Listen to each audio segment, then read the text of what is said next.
नमस्ते, welcome to गीतूज divine touch. आज के इस वीडियो में हम समझने वाले हैं 12 राशियां। एस्ट्रोलॉजी में जो पृथ्वी है उसका जो पूरा डिग्रीज होता है वो होता है 360 डिग्रीज। 360 डिग्रीज को 12 पार्ट में डिवाइड किया जाता है, तो हर एक पार्ट बन जाता है 30 डिग्रीज का। उसे 360 डिग्रीज को जब 12 पार्ट में डिवाइड किया जाता है तो हमें 12 राशियां मिलती हैं।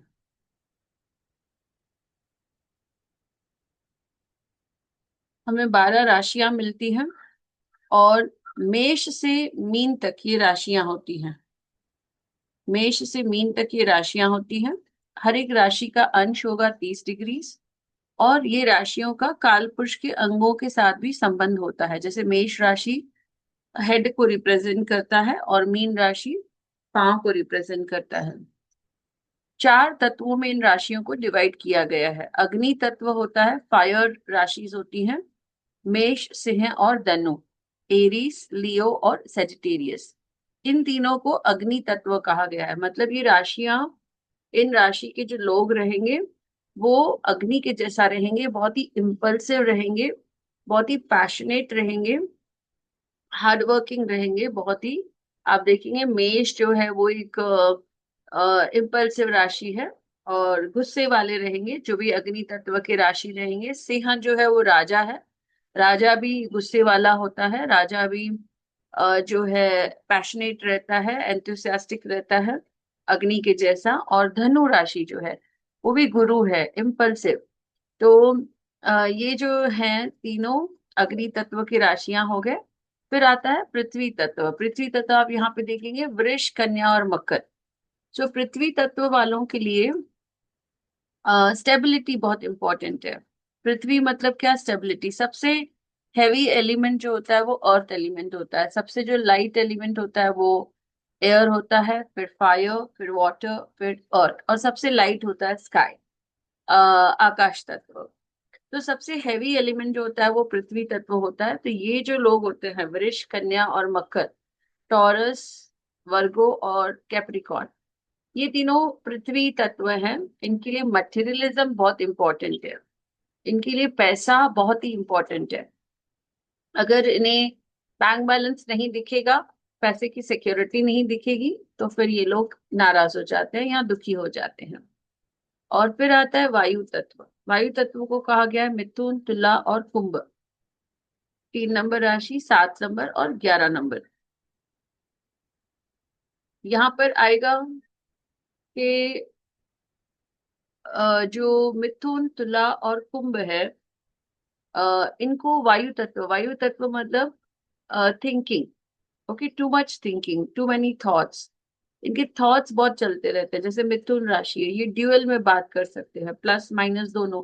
आप इनको बोलोगे वेज अच्छा है, ये आपको 10 पॉइंट्स देंगे वेज अच्छा है। आप कहेंगे नॉन वेज अच्छा है, ये आपको 10 पॉइंट्स देंगे नॉन वेज अच्छा है। तुला वाले भी तोल मोल कर बोल सकते हैं। बहुत ही लॉजिकल रहते हैं ये लोग, बिल्कुल भी इमोशनल नहीं रहते हैं। इसमें और एक तत्व मिसिंग है, जो है पानी का तत्व। तो वो भी आप लिख दीजिए। पानी के तत्व की भी 4 राशियां होंगी। वो होंगी वृश्चिक, फिर होगा कैंसर, कर्क राशि और मीन राशि।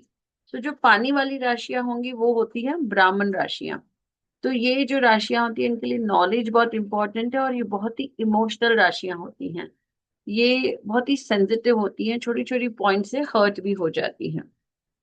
हर एक राशि का एक स्वामी होता है। सूर्य राशि का स्वामी, सिंह राशि का स्वामी सूर्य रहेगा, कर्क का चंद्र रहेगा। और आगे हम देखेंगे मेष का जो स्वामी होगा, ओके, जैसे अ, मेष का जो स्वामी होगा वो होगा मंगल। उसके बाद टॉरस का जो स्वामी होगा वो होगा शुक्र। मिथुन का जो स्वामी होगा वो होगा बुध। और तुला का शुक्र, एक और मिस हो गया, कर्क का चंद्र, सिंह का सूर्य, कन्या का बुध, तुला का शुक्र, वृश्चिक मंगल, धनु का गुरु, मकर शनि, कुंभ शनि और मीन का गुरु होता है। एक और पॉइंट हम यहाँ पे समझेंगे कि जो अग्नि तत्व की राशियां रहेंगी ये ऊर्जा से भरे रहेंगे, इनके अंदर एनर्जी बहुत रहेगी, ये ऐसे आइडल नहीं बैठ सकेंगे। मेष राशि वाले, सिंह राशि वाले, धनु राशि वाले, इनके पास बहुत ही उत्साह होगा और नेतृत्व की विशेषता रहेगी। मेष राशि वाले साहस और आत्मविश्वास से भरे रहेंगे, सिंह वाले गरिमा और शक्ति से भरे रहेंगे, ज्ञान, धनु वाले, सजिटेरियस वाले ज्ञान और आदर्श से भरे रहेंगे।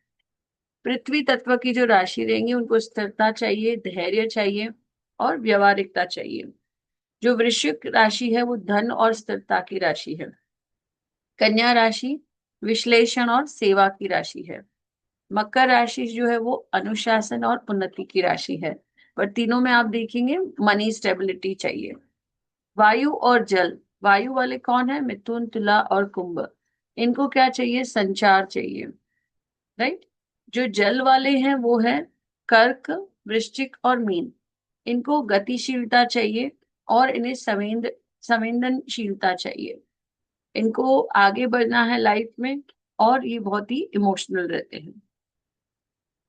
मेष राशि का स्वामी मंगल है। मेष अग्नि तत्व है और इसे कहा गया है चर राशि। चर का मीनिंग है मूवेबल। ये जो मेष राशि है ये मूवेबल रहते हैं, मीनिंग ये चेंजेबल रहते हैं और ये फ्लेक्सिबल रहते हैं। अगर हमने इनके साथ अपॉइंटमेंट फिक्स किया से 5 o'clock और 5 के बदले 6 भी हो गया, दे वोंट माइंड इट। कुछ चेंजेस हैं, ये इजीली चेंज हो जाते हैं, yes no, no yes, easily change हो जाते हैं। जो वृष वाले रहेंगे वो स्थिर राशि के रहते हैं, बहुत ही जड़ रहते हैं। इनको अगर कहा 5 बजे मीटिंग है और मीटिंग 5:30 बजे हुआ तो ये नाराज हो जाते हैं। इनका पृथ्वी तत्व है, शुक्र इनका स्वामी है। मिथुन वालों की जो राशि स्वामी है वो होगा बुध, स्वामी ग्रह। तत्व इनका वायु है, वायु मतलब इनको बहुत लॉजिकल बना देता है, बहुत टॉकेटिव बना देता है, थॉट्स बहुत देता है। दिवस भाव, कभी ये चल रहेंगे, कभी ये स्थिर रहेंगे, कभी मूवेबल रहेंगे, कभी फिक्स्ड रहेंगे। वैसे ही हम आगे देखते हैं कि कर्क राशि, चंद्र स्वामी है, जल का तत्व है। जल मतलब बहुत ही इमोशनल, बहुत ही नॉलेजेबल और बहुत ही सेंसिटिव। और चर यहाँ पे आया मतलब मूवेबल। आपको पता है पानी जो है वो मूवेबल होता है, चेंजेबल होता है, एक कंटेनर से दूसरे में डालेंगे तो पानी उसी की शेप ले लेता है। सिंह वाले जो हैं सूर्य अग्नि तत्व, बट स्थिर रहते हैं, रिजिड रहते हैं, वो चेंज नहीं होते हैं। राजा जहां जाएगा वो राजा ही रहेगा, वो थोड़ा भी कॉम्प्रोमाइज नहीं करेगा। कन्या राशि, बुध इसका स्वामी है, पृथ्वी तत्व है और दिवस भाव है। कभी बहुत ही मूवेबल रहेंगे, कभी बहुत ही फिक्स्ड रहेंगे। तुला राशि, शुक्र उसका स्वामी है, वायु तत्व है और चर है, बहुत ही लॉजिकल बट मूवेबल है। वृश्चिक राशि, मंगल जल तत्व है, बहुत ही नॉलेजेबल है, बहुत ही सेंसिटिव है और स्थिर राशि है, जड़ है वृश्चिक राशि। धनु, गुरु, अग्नि और दिवस भाव। इन द सेम वे मकर आ रहा है, शनि, पृथ्वी और चर राशि, मूवेबल है मकर, लेकिन कुंभ जो है वो स्थिर है। मीन जो है वो जल है और दिवस भाव है।